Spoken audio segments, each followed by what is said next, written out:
Hi, everyone. Thank you so much for joining me. My name is Ginger Pierce, and I'm a travel professional with Marvelous Mouse Travels. I've been offering my clients concierge level vacation planning services completely free of charge for the past 7 years, and I specialize in theme parks, cruises, and all inclusive resorts.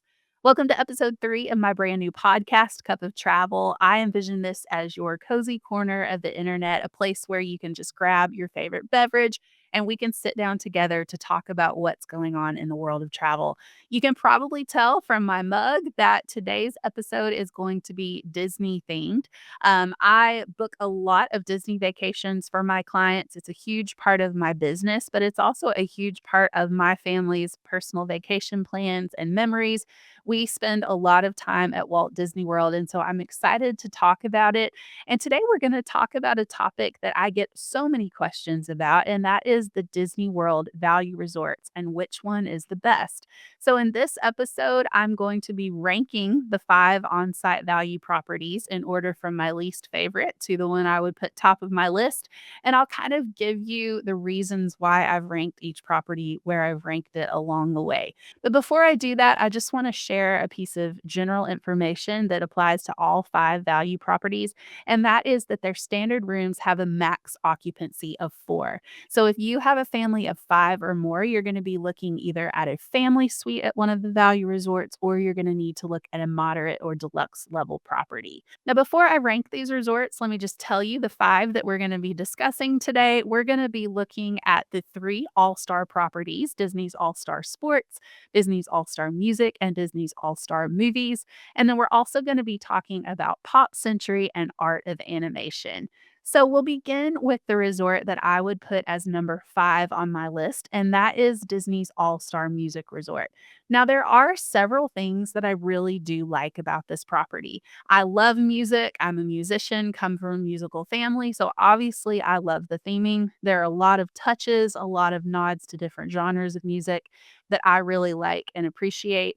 I will say that another great thing about this property is that it's the only one of the 3 all-star resorts, and it's one of only 2 value resorts in general that offer family suites. So if you have a family of 5 or 6, this is a great option because it's going to give you 3 queen beds, it's going to give you 2 full bathrooms, it's going to give you a kitchenette.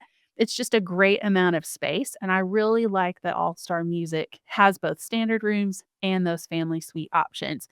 And even though there are things I like about it, the reason why I put it where I do on my list is that I don't love its location on the bus route for the 3 All Stars. The All Stars are located right next to each other. The first one on the bus loop is All Star Sports.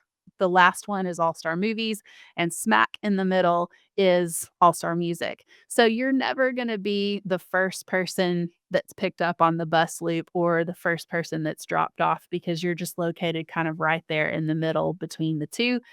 So that's the reason why I would put All-Star Music lowest on my list. Also, the musical theming is not going to appeal to everybody. And so that's another reason why I would probably put that one at number 5. So coming in at number 4 on my list is Disney's All-Star Sports Resort. Even though I'm not a huge athlete, I don't necessarily love the sports theming of this property. I do really like its location. It is first on the bus loop, so you are going to often be the very first party picked up and the very first party dropped off on your way to the parks. As someone who likes to do, rope drop to fireworks and be there all day long, I really like getting there early, so I like being the first person picked up on the bus route. And I also, when I'm tired at the end of the park day, I like being the first person dropped off so I can get back to my hotel room quickly. If you have someone who is an athlete or someone who really, really loves sports, then it's a great place to stay. All right, coming in at number 3 on my list is Disney's All-Star Movies Resort. Now, I'm going to break my own rule when I explain why I ranked this one at number 3 because it is actually the last on the bus loop for the All-Star resorts. So, when the All-Star resorts are sharing a bus, you're probably going to be the last group picked up and the last group dropped off when you're staying at All-Star Movies. And even though that can be a little bit inconvenient, I just love the theming of this resort so much, particularly the preferred rooms, which are located either in the 101 Dalmatians section, the Fantasia section, or the Toy Story section. This resort just feels so Disney to me. Like it completely reminds you that you are staying in the bubble. And if you have someone in your party who loves Toy Story or who loves Fantasia, it's just such a perfect place to stay because the theming is huge. It's just so Disney, and I just really enjoy that and love that about it. So that's why I would rank that one at number 3, even though I wish that it could swap spaces with All Star Sports and be the first on the bus loop. All right, so that leaves my last 2 as Pop Century and Art of Animation, and I really went back and forth on how I wanted to place these because there are just so many things that I love about both of them.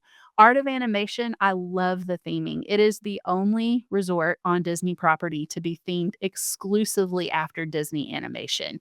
It has a Little Mermaid section, which is my favorite Disney movie. It has a Lion King section, it has a Cars section, which is so cool, and it has a Finding Nemo section. The main themed pool is in that Finding Nemo section, and that pool is awesome.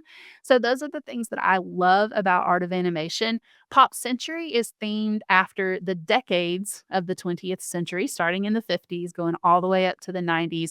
And I absolutely love that because there's so much memorabilia from each era that is in the lobby. The way that they've themed each section, it's just super fun. Like the pool in the 50 section is shaped like a bowling pin. Like it's just there's so many cool things that they've done in that resort. As you're walking along the walking path, they've kind of given you things that happened in Disney history at each year as you're walking through each section. So I love that. Like that is right up my alley.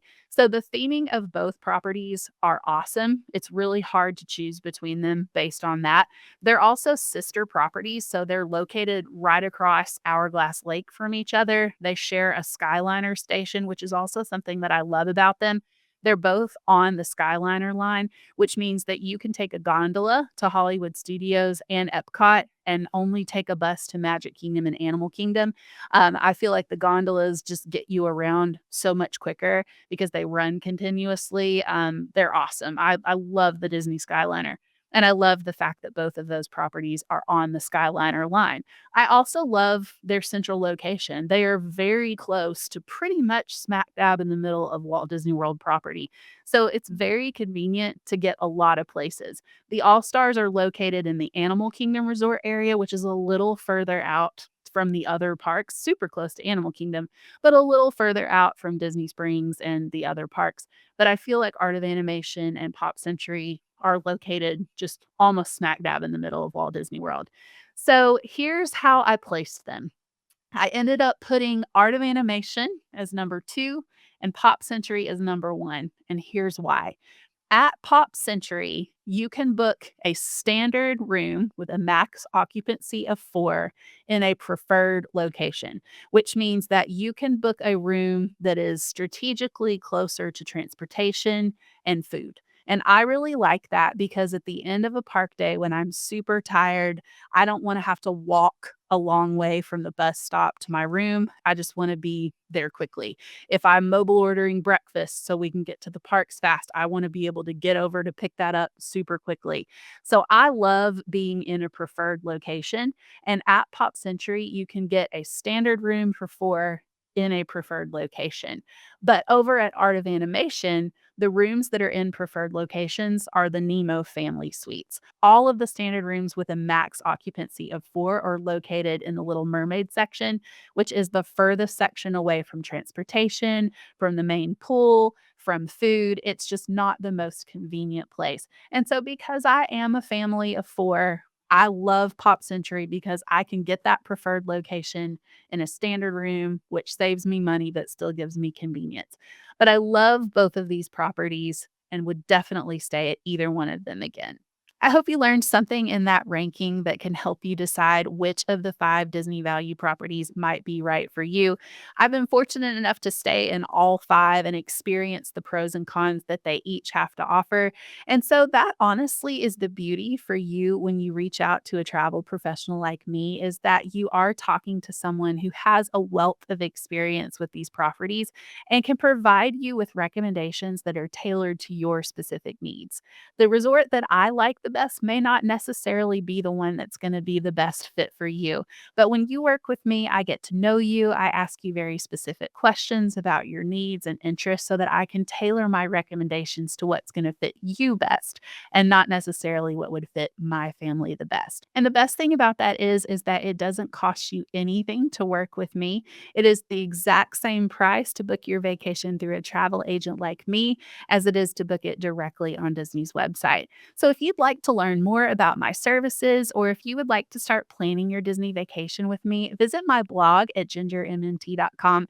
There's a wealth of free resources that are already posted there, lots of articles and reviews and different things that I've shared. But there's also a quote form in the upper left hand corner where you can click that. You can tell me a little bit about your travel dates, your party, your budget, your needs and wants, and I can put together some tailored recommendations that I think would be a good fit for you. So, again, that's gingermmt.com if you'd like more information. Again, thank you so much for watching and listening to episode 3 of Cup of Travel. I hope that you'll join me again next week so that we can have our Cup of Travel together.